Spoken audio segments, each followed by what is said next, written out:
The first question I'll be answering today is question number 9. How do you deal with pressure, heavy workloads, and tight deadlines?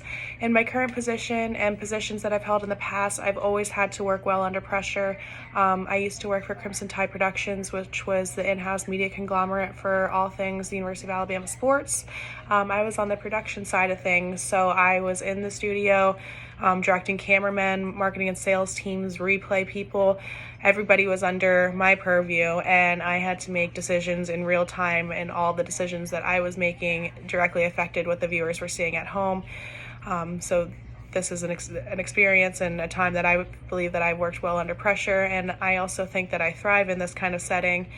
I currently work as a paralegal, and I work for 3 separate attorneys, and I handle all of their caseloads, which is about 50 cases at a time, give or take. And then, of course, in the field of law, deadlines are crucial. When it comes to court deadlines and discovery deadlines, everything has to be met. Otherwise, there are large consequences.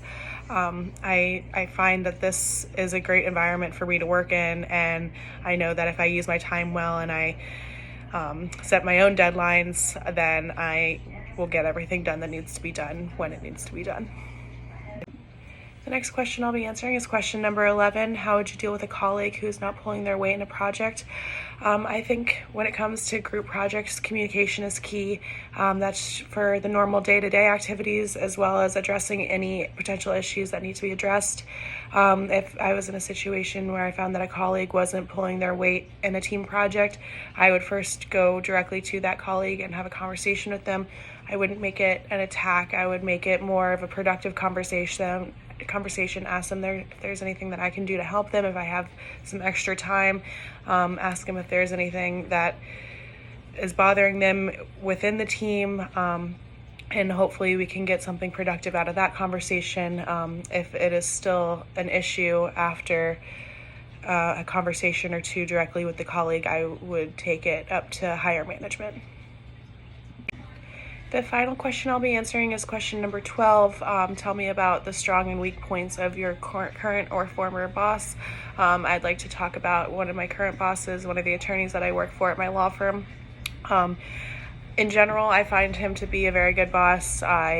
He's very, very good at communicating exactly what he needs.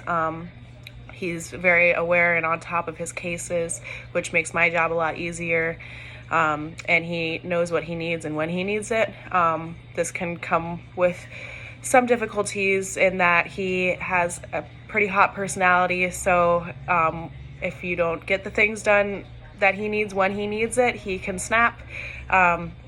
This can come in different forms. A lot of it is usually yelling at me, so that can make it a difficult work environment sometimes, but I now know that I just kind of need to take his attitude and his mood swings with a grain of salt and not let it affect me personally, because I know it's not personal. I know that it's just how he reacts in that moment to things, and that's out of my control. I can only go forward and keep doing my job and do it to the best of my ability.